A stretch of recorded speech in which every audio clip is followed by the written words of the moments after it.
الحقيقة مبتدأ. اللهم صل وسلم على سيدنا محمد الفاتح لما أغلق والخاتم لما سبق ناصر الحق بالحق والهادي إلى صراطك المستقيم وعلى آله وأصحابه حق قدره ومقداره العظيم. Alhamdulillah, segala puji bagi Allah Subhanahu wa taala yang alhamdulillah pada pagi hari ini Allah Subhanahu wa taala telah memberikan kita nikmat iman, nikmat Islam, nikmat sehat wal afiat, nikmat hidayah petunjuk dari Allah Subhanahu wa taala sehingga kita bisa berkumpul di tempat yang insyaallah Allah turunkan rahmat dan berkahnya. Salawat serta salam marilah kita aturkan kepada junjungan kita, kepada kekasih kita, baginda kita Nabi besar Muhammad sallallahu alaihi wasallam beserta keluarganya dan para sahabat-sahabatnya. Alhamdulillah. Jadi ini pagi insyaallah kita lanjut pembahasan kita tentang kitab hadis Arba'in An-Nawawi ya, karya Imam Nawawi rahimahullah taala. Kita bacakan hadisnya dulu, yaitu dari Abi Abdullah Nu'man bin Bashir radhiyallahu taala anhu qala sami'tu Rasulullah sallallahu alaihi wasallam yaqul innal halala bayyinun wa innal harama bayyinun wa bainahuma umurun mushtabihat la ya'lamuhunna katsirun minan nas faman ittaqa syubhat faqad istabra'a li dinihi wa 'irdihi wa man waqa'a fi syubhat waqa'a fil haram karra'i yar'a hawla al-hima yushiku an yarta'a fihi ala wa inna likulli malikin hima ala wa inna himallahi maharimuh ala wa inna fil jasadi mudghah idza saluhat saluhal jasadu kullah wa idza fasadat fasadal jasadu kullah ala wa hiyal qalb rawahu al-Bukhari wa Muslim. Jadi hadis yang selanjutnya ini dari Abi Abdullah Nu'man bin Bashir radhiyallahu taala anhuma, dia berkata, saya mendengar Rasulullah sallallahu alaihi wasallam bersabda, innal halal bayyinun, sesungguhnya perkara yang halal itu jelas, wa innal harama bayyinun, dan sesungguhnya perkara yang haram itu jelas, wa bainahuma umurun mushtabihat, dan di antara keduanya, di antara halal dan haram ini ada perkara yang syubhat atau yang samar-samar.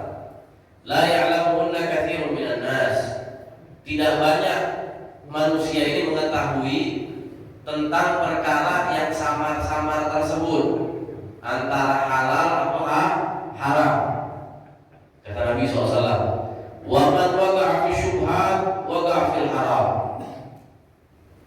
Faman ittaqa syubhat faqad istabra'a li dinihi wa 'irdihi. Kata Nabi SAW dilanjutkan, barang siapa yang menjaga dirinya dari perkara yang syubhat, perkara yang samar-samar, faqad istabra'a li dinihi wa 'irdihi, maka dia telah menyelamatkan dirinya dan kehormatannya, menyelamatkan agamanya dan kehormatannya kalau dia menjaga diri dari perbuatan syubhat. Wa man waqa'a fi syubhat waqa'a fil haram, dan barang siapa, kata Nabi SAW, yang dia terjatuh ke dalam perkara yang syubhat, maka dia akan terjatuh kepada perkara yang haram. Karena dia rahul dan hima yushiku ayat ta'afi, sebagaimana penggembala kambing, kata Nabi SAW, yang dia menggembalakan kambingnya di tanah yang dilarang, ya, di tanah yang dilarang, gembalaan yang padang rumput yang dilarang memang gitu. Jadi kalau dia gembala kambing di situ, karena dia rahul dan hima yushiku ayat ta'afi, khawatir ini kambing nanti bisa jatuh ke tanah yang dilarang itu tadi, karena perkara syubhat itu antara yang halal apa yang haram, kata Nabi. Diibaratkan orang lagi gembala kambing, wa inna likulli malikin hima ala wa inna himallahi maharimuh, dan sesungguhnya raja itu punya larangan-larangan itu, tempat yang dilarang itu tadi. Ala wa inna himallahi maharimu. Dan tempat apa, ibarat tempat yang dilarang itu tadi Allah juga punya, yaitu apa yang diharamkan oleh Allah Subhanahu wa ta'ala. Kemudian Nabi SAW melanjutkan, ala wa inna fil jasadi mudghah. Ketahuilah, kata Nabi SAW, bahwasanya di dalam tubuh manusia itu, di dalam jasad ini ada mudghah, ada sekerat daging, ada sekerat daging. Idza saluhat saluhal jasadu kullah. Apabila sekerat daging itu baik, maka jasad semuanya, tubuh bakal baik. Wa idza fasadat fasadal jasadu kullah. Dan apabila buruk sekerat daging itu tadi, maka akan buruk juga seluruh anggota tubuhnya. Ala wahiyal qalb. Kata Nabi SAW, ketahuilah sekerat daging itu adalah hati. Hadis riwayat Bukhari dan Muslim. Kemudian ini hadis dari sahabat yang bernama Nu'man ibn Bashir. Nu'man ibn Bashir ini tadi salah seorang sahabat Nabi Shallallahu Alaihi Wasallam, dan ayahnya yang bernama Bashir itu juga sahabat Nabi Shallallahu Alaihi Wasallam. Ketika itu dia menjadi sahabat Nabi saat usianya masih kecil. Jadi Nabi tinggal di Madinah. Nah, Nu'man bin Bashir ini tadi itu masih kecil, tapi karena dekat sama Nabi, ya kan, dekat sama Nabi, akhirnya dia banyak meriwayatkan perkataan Nabi Shallallahu Alaihi Wasallam. Jadi anak-anak kecil dulu itu di zaman Nabi di Madinah itu mereka dekat sama Nabi SAW. Jadi anak-anak kecil tuh biasa duduk juga sama Nabi SAW. Terus Nabi SAW kadang kasih hadis, nasihatin, nangkep tuh anak kecil. Memang kebetulan ya para sahabat itu cerdas orang-orangnya cerdas. Jadi masih kecil aja udah paham omongan Nabi Shallallahu Alaihi Wasallam. Makanya Nu'man bin Bashir ini termasuk banyak juga meriwayatkan hadis dari Nabi Shallallahu Alaihi Wasallam. Walaupun beliau alami Nabi waktu itu masih kecil, ya kan, waktu itu masih kecil. Kumpul sama Nabi itu umur 7-8 tahun deh.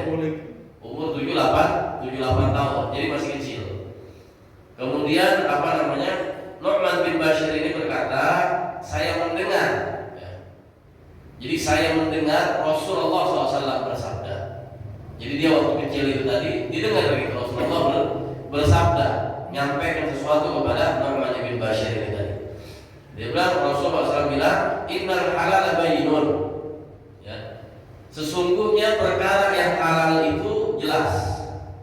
Ya, perkara yang halal itu jelas. Kita tahu. Kita tahu.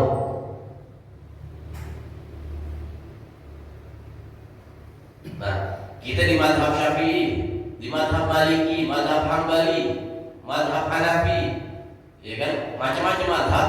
Tapi perkara-perkara yang halal itu jelas, ngerti ya? Apa-apa yang halal, makanan yang halal jelas, ya kan? Makanan yang halal kita tahu jelas, ya kayak makan nasi apa semua jelas halal, minum air putih jelas halal, istilahnya kan? Atau perkara-perkara lain nih di luar makanan atau apa, ibadah atau apa, kita tahu, oh ini halal boleh, ngerti ya? Ini boleh, bahkan dianjurkan mungkin dalam agama jelas, udah jelas di kitab-kitab kita bisa cari jelas, ngerti ya? Kalau mungkin kita belum tahu ilmunya, tapi jelas ada rujukannya, ngerti ya? Contoh mungkin kita nggak tahu hukumnya makan ini, apa nih, makan apa nih, contoh hewan apa nih, kita belum tahu, itu jelas juga karena ada di kitabnya, rujukannya ada. Di Imam Syafi'i kita cari bed kitab tuh kan, atau tanya para ulama ini hukumnya gimana Ustaz? Oh boleh, ini halal, berarti ya jelas. Jadi perkara-perkara yang halal itu semuanya jelas. Ya, semuanya jelas diterangkan oleh para ulama. Hanya mungkin beberapa kita belum tahu gitu, ngerti ya? Tapi halalnya jelas, nggak ada perbedaan gitu di sini. Ini perkara-perkara yang halal. Kemudian kata Nabi Shallallahu Alaihi Wasallam dilanjutkan, ya kan? Wa innal harama bayyinun. Dan sesungguhnya perkara yang haram juga jelas. Disampaikan oleh Nabi Shallallahu Alaihi Wasallam. Minuman keras haram, ya kan? Makan daging babi haram, ya kan? Makan binatang buas haram. Dari segi makanan yang haram jelas sudah kita tahu, ngerti ya? Ini nggak boleh dimakan, ini nggak boleh dimakan. Cuma memang beberapa kita nggak tahu, ya kan? Beberapa perkara yang haram kita belum tahu. Tapi jelas kalau kita mau bertanya kepada ulama, ada jawabannya jelas. Oh ini nggak boleh, ini haram. Dalilnya ini, ya kan? Dulu Nabi bilang begini, ayat Qurannya begini, bahwa ini nggak boleh, ini haram. Jadi segala sesuatu perkara yang haram semuanya jelas, ya. Baik itu dari segi makanan, ibadah atau kemaksiatan, ya. Sebagaimana perbuatan maksiat yang lain-lain, judi haram, jelas tuh, judi haram. Baik-baik tuh. Sekarang lagi musim soalnya, iya kan? Lagi musim, nggak yang tua, nggak yang muda, pada main judi lewat handphone. Habib kan dikit, Bib, cuman 2.000, cuman ini tetap aja judi haram, jelas itu. Bukan perkara yang sama-sama dibayar-bayar gitu. Karena hanya lihat, kok yang tua-tua juga banyak daripada main judi, ngerti ya? Di handphone nggak tahu tuh apa itu judi apa. Pada asyik tuh, yang tua-tua. Ada yang main togel, ada. Wah cuma 1.000, ngerti ya? Sampai ada pernah ada yang tanya ke ada, tolong tuh tanya Habib, apa keluar nomor berapa nih sekarang? Ya Allah salah nanya itu. Kan nggak apa-apa, cuma 1.000 masangnya. Mau 1.000, mau 100 perak, kalau yang judi tetap judi. Hati-hati. Ya. Mungkin kita nggak berasa 1.000, 2.000, tapi dampaknya di situ susah gitu. Bener, coba deh. Kalau nggak percaya, kita main judi deh 1.000, 2.000, kalau Allah kasih susah buat itu. Jangan ya, jangan. Mendingan ketahuan dagang apa kayak dagang sayur kayak apa kayak, ngerti nggak? Untung 1.000, 2.000 halal jelas daripada main judi, ya kan? Nah ini yang begini-begini kadang-kadang dibilang sama-sama, ngerti ya? Karena jumlahnya yang sedikit ini tadi, padahal jelas mau kecil mau besar haram, ya? Sama dengan apa? Minuman keras, mau sedikit mau banyak haram tetap. Nggak kan dikit buat ngerti badan, ya kan? Nggak mabuk juga, sadar kok tetap haram tetap. Nabi udah bilang, udah jelasin, ya kan? Minuman kelasnya sedikit banyaknya tetap haram. Bangsa sendok haram, istilahnya. Itu perkara yang jelas. Perkara yang jelas. Ini bukan perkara yang sama-sama, ngerti ya? Jadi kembali ke tadi, perkara yang halal jelas, perkara yang haram jelas, ya. Nah, dan baik-baik nih, hati-hati. Makan makanan yang haram, hati-hati. Ya, dampaknya besar, dampaknya luar biasa. Hati sedikit, ya. Usahakan ya, jangan sampai kita makan makanan yang haram, atau ngasih makan anak istri kita dengan sesuatu yang haram. Hati-hati. Uang hasil main judi itu, ya kan? Kalau kita kasih anak ini makan, gimana nggak berusaha di keluarga ini kalau dia tumbuh daripada perkara yang haram. Bahkan ibadah kita juga kata Allah SWT tak diterima oleh Allah kalau masuk sesuatu yang haram. Bahkan Nabi SAW bersabda, kullu lahmin nabata min haram fannaru aula bih. Setiap daging yang tumbuh dari perkara yang haram, maka neraka tempatnya. Neraka tempatnya kata Nabi SAW. Maka hati-hati dari perkara yang kecil, jauh-jauh yang namanya haram.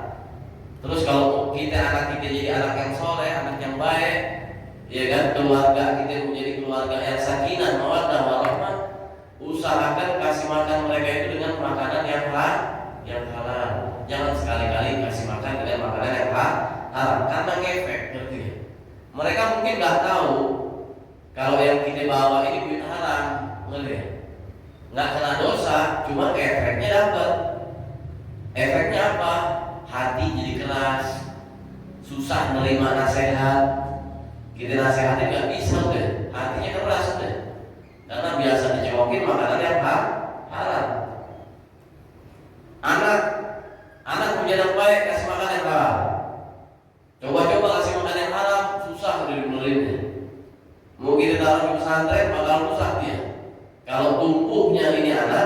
dari perkara yang haram.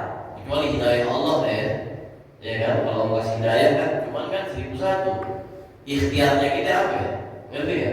Kalau kita untuk anak soleh, nomor 1 kasih makan yang halal. Sebelum kita nasihatin, kita didikin itu, kata salafus soleh kita dulu, yang pertama kasih makan yang halal. Jangan sekali-kali kasih makan yang haram, karena itu sangat-sangat pengaruh. Dulu ada seorang syekh gitu ya, ada seorang syekh, orang soleh, baik, alim, kabir, ya, orang alim, soleh, baik, ya kan, masyhur namanya. Kalau orang dulu kan tahu nama tapi ketemu nggak pernah, ngerti ya? Oh tahu di daerah ini ada ulama ini, ada Syekh Fulan bin Fulan, ngerti ya? Tapi mukanya mana nggak tahu, karena belum ada media atau apa, ya kan? Ya kan banyak ulama-ulama kadang nyamar ini apa, orang nggak ada kenal, nggak ada kenal, ngerti ya? Karena memang cuma tahu nama tapi muka nggak pernah lihat, ngerti ya? Nah, Syekh ini tadi kedengar ke satu daerah gitu. Oh di sini ada Syekh, masya Allah, ya kan? Alim, orang soleh, orang baik, akhlaknya bagus sampai semua. Ini berangkatlah beberapa anak muda nih, mau ketemu si Syekh tadi, ya kan, di daerahnya itu tadi. Dia pengen ketemu Syekhnya tadi. Sampai di daerahnya, tanya ke orang, oh itu rumahnya Syekh itu tadi. Ya kan, rumahnya Syekh itu yang itu ditunjuk. Begitu dia masuk ke nyamperin ke rumahnya, gedor pintu, tahu-tahu ada yang buka, anak muda bukain pintu. Mau cari siapa? Dengan nada kasar gitu kan ya. Dan mau ada cari apa Syekh ini. Ada dalam sebentar, kasar. Kemudian gayanya petang-petang teng-teng gitu kan ya. Akhirnya buru-buru ada orang tua keluar dari rumah. Ya Allah, marhaba. Wah ini ada tamu di rumahnya, ayo masuk. Ini anaknya melengos saja. Tapi yang anak muda tadi melengos saja. Ada sopan santunnya malah ada. Tapi yang orang tua tadi, dia kan masya Allah disambut ya anak muda ini tadi. Wah dipersilahkan duduk, dikasih makan, kasih minum, apa semua dijamu lah. Yang sebagian biasa ya anak muda itu minta nasihat, minta doa gitu ya kan. Udah ngobrol apa semua. Terakhir sebelum pulang ini anak muda tanya, dia bilang ya Syekh itu tadi yang pertama kan nyambut itu siapa ya? Kok kasar bener gitu ya? Kok nggak ada sopan santunnya, nggak ada adab-adabnya, nggak ada akhlak-akhlaknya? Kata Syekh tadi, oh itu anak saya. Itu anak saya. Loh kok bisa, kata anak muda nih kan? Engkau ini masya Allah alim, akhlakmu luar biasa, sopan santun, murah senyum, ramah sama orang. Akhlak engkau ini luar biasa gitu. Kok bisa engkau punya anak tuh begitu? Ini maaf ya Syekh, kita mau nanya gitu. Ini kan heran. Biasanya kan abahnya baik, anaknya juga insya Allah orang baik. Seenggaknya depan abahnya ini sopan santun deh, berarti ya. Ini nggak ada sama sekali. Kemudian Syekh itu tersenyum gitu kan. Dia bilang jangan heran katanya. Kalian ini jangan heran. Jadi dulu waktu awal nikah sama ibunya anak, ya ibunya anak-anaknya awal nikah, anak pernah ngalamin satu masa yang dimana nggak punya apa-apa buat dimakan. Sampai 3 hari anak nggak kena makanan. Anak awal punya istri berdua nih, nggak kena makanan, lapar, ada dimakan. Jadi jangan kaget ya, orang dulu nggak makan 3 hari itu biasa. Di zaman Nabi Shallallahu Alaihi Wasallam orang nggak makan 2 hari 3 hari biasa. Sehari makan 1 kali itu alhamdulillah, udah luar biasa ya. 2 kali jadi raja istilahnya. Sehari makan 2 kali udah masya Allah, berarti orang punya, ngerti ya? Nabi sering nggak makan 3 hari. Mungkin kita heran, Beb, apa bisa Beb? Orang nggak makan 3 hari nggak mati? Enggak juga. Kita aja belum biasa, kalau biasa makan sehari 3 kali. Di Hadramut sana, di Yaman, Hadramut. Ada waktu di sana gitu. Ini kan masih zaman ini, bukan zaman dulu, ngerti ya? Di Hadramut, di daerah Tarim itu, kebetulan kebanyakan fuqara masakin yang tinggal di situ. Ya kan, 70-80% penduduknya itu fuqara masakin. Miskin di bawah miskin, ngerti ya? Bukan miskin lagi di bawah miskin, ngerti ya? Itu biasa mereka 2 hari nggak makan, 3 hari nggak makan biasa. Anda ketemu orang-orang memang nggak ada yang dimakan. Kadang-kadang Anda lihat kalau tengah malam udah sepi nih kampung di Talen. Ada beberapa habaib gitu ya, minum habaib. Orang alim gitu ya, mengutin sampah.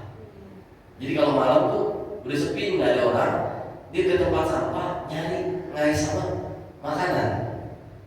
Siapa tahu masih bisa dibersihin buat bisa dimakan sama keluarganya. Sampai segitu. Anda masih lihat? Anda masih tahu kalau itu.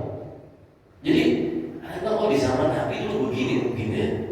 Di zaman Nabi begini loh, karena memang pertama ekonomi susah, kedua nggak ada yang ditanam, ngerti ya?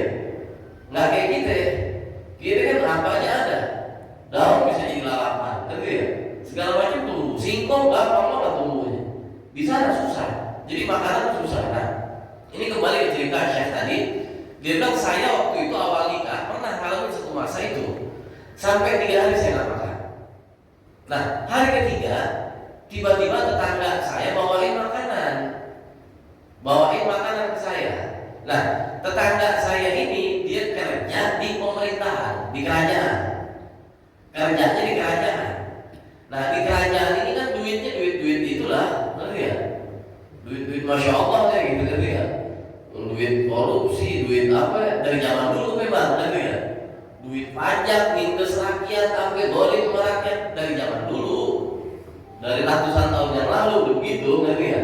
Nah, jadi kita dikasih makan sama tetangga ada yang kerja di kerajaan, dia bawa makanan dari kerajaan, yang mana makanan itu kan nggak jelas gitu, ngerti ya? Ini duit haram apa duit apa ya, ngerti ya? Mungkin benar duit haram. Itu yang dijadiin makanan itu tadi. Ada makan itu makanan. Ada makan, kemudian malamnya ada campur sama punya istri. Nah, dari makanan itulah jadi benih ini anak. Jadi nutfah itu tadi, jadi benihnya itu dari saripati makanan yang haram itu tadi. Akhirnya anak punya anak jadi begini. Kata Syekh tadi. Jadi jangan heran. Nah, itu perkara yang haram itu luar biasa gitu ya, bahayanya. Jadi hati-hati gitu ya. Hati-hati kita terjerumus kepada perkara yang haram. Kemudian ini udah ya, jelas halal haram jelas. Wa bainahuma umurun mushtabihat la ya'lamuhunna katsirun minan nas. Dan di antara keduanya ada perkara-perkara yang mutasyabihat, yang samar-samar, atau kita sering dengar apa syubhat. Ya, samar-samar. Belum jelas nih mana yang halal, mana yang haram. Yang tahu siapa? Yang tahu hanya para ulama yang memang betul-betul menjaga agamanya. Ulama yang berulama ya. Kalau manusia umumnya banyak terjebak di perkara syubhat ini. Karena Nabi udah bilang nggak banyak orang tahu perkara syubhat ini tadi. Perkara yang samar-samar ini tadi, yang belum jelas, ngerti ya? Antara halal atau haram. Nah, yang tahu hanya para ulama yang memang betul-betul menjaga agamanya. Itu mereka tahu biasanya itu. Mana yang syubhat, mana yang halal, mana yang haram. Kemudian dilanjutkan oleh Nabi SAW, "Faman ittaqa syubhata faqad istabra'a li dinihi wa irdihi." Barang siapa yang menjaga diri, kata Nabi, yang dia menjaga diri dari perkara yang syubhat, yang samar-samar, yang belum jelas hukumnya, ya, masih berdebat di para ulama nih, gitu ya. Ini hukum mungkin kan makin zaman, perkembangan zaman kan makin maju, ngerti ya? Ada mungkin makanan yang baru lagi begini, ngerti ya? Timbul makanan yang begini, yang ulama itu istilah. Ulama bilang ini boleh, ini nggak boleh, masih jadi perdebatan, ngerti ya? Belum jelas hukumnya. Nah, itu namanya perkara yang syubhat. Nah, kata Nabi SAW, barang siapa yang menjaga diri dari perkara yang syubhat, dia nggak masuk ke dalam perkara yang syubhat, yang sama-sama, yang belum jelas tadi, kata Nabi, maka dia telah menjaga agamanya, ya kan? Menjaga atau menyelamatkan agamanya dan kehormatannya. Bukan hanya agamanya aja, agama jelas nama, ya kan? Kalau dia menghindari yang syubhat, agama jelas selamat, ngerti nggak? Bukan hanya agama kata Nabi, tapi kehormatan orangnya, dirinya. Jangan sampai orang jadi suudzon sama dia. Kita mungkin makan makanan yang masih samar-samar nih, belum jelas hukumnya, ya kan? Antara halal ke haram. Kayak contoh makan biawak mungkin, ngerti ya? Biawak kan boleh di zaman Nabi, boleh. Cuman sekarang masalahnya para ulama bilang biawak yang ada di kita sama yang ada di padang pasir itu jenisnya berbeda. Ngerti ya? Jenisnya berbeda. Ada sebagian bilang haram, sebagian bilang boleh. Walaupun kebanyakan ulama bilang haram karena takut gitu, karena belum jelas. Soalnya jenisnya beda gitu ya. Nah, mungkin kita satu waktu makan biawak gitu. Ini perkara belum jelas. Akhirnya orang lihat, wah itu kok makan biawak? Ini kan makanan haram begini. Iya kan? Kan kehormatan kita nah. Akhirnya orang ini banyak orang kok fulan bin fulan tadi harus makan makanan yang haram. Oke ya? Kena fitnah orang gitu ya. Nggak selamat berarti kehormatan kita. Jadi bukan hanya agama. Kalau yang syubhat tadi kita ngindar, agama jelas selamat. Iya kan? Kehormatan gimana? Kehormatan juga penting. Jangan sampai orang jadi suudzon sama kita, ngerti ya? Jadi nyangka ini jelek. Itu harus dijaga kehormatan juga tetap. Jangan sembarangan gitu, ngerti ya? Jangan sampai orang nyangka jelek sama kita. Nah kemudian waqala ba'duhu. Nah, kata para ulama juga kita harus menghindari masalah kehormatan ya. Kita harus menghindari segala sesuatu yang bikin orang jadi buruk sangka sama kita. Apapun itu. Ya. Jangan kita ada bahasa gitu, oh masa bodoh kan hati orang. Dia mau ngomong jelek kayak tentang aneh, mau ngomong ini kayak tentang aneh, terserah dong. Itu nggak boleh, Nabi larang, nggak boleh. Jangan sampai kita bikin satu hal yang bikin orang itu jadi suudzon sama kita. Itu nggak boleh. Bahkan Sayyidina Anas bin Malik dulu pernah, beliau cerita Sayyidina Anas bin Malik sahabat Nabi membantu Rasulullah SAW, ya, yang masya Allah sahabat Anas bin Malik. Sahabat Anas pernah bilang, Ane dulu pernah mau berangkat sholat Jumat. Masjid dulu kan jauh, nggak kayak sekarang tiap RT ada masjid, iya kan? Kalau dulu masjidnya masih jami. Jadi kalau orang yang tinggal di pinggiran jalan jauh. Sama dulu juga di Madinah begitu, Masjid Nabawi udah. Jadi yang tinggal di pinggir-pinggiran jauh jalan ke masjid. Nah, Sayyidina Anas bilang pas berangkat sholat Jumat, dia kan berangkat sholat Jumat, begitu udah dekat masjid, nggak tahunya udah bubar. Udah bubar Jumatan. Ya udah buru-buru aneh ngumpet. Kata Sayyidina Anas bin Malik, aneh buru-buru ngumpet. Ini cerita Sayyidina Anas bin Malik. Terus aneh menyeletuk gitu ya, Anas, berarti ente beramal ini karena manusia dong, ngerti ya? Takut sama manusia atau gimana gitu kan? Ngerti ya? Ente malu sama manusia atau apa?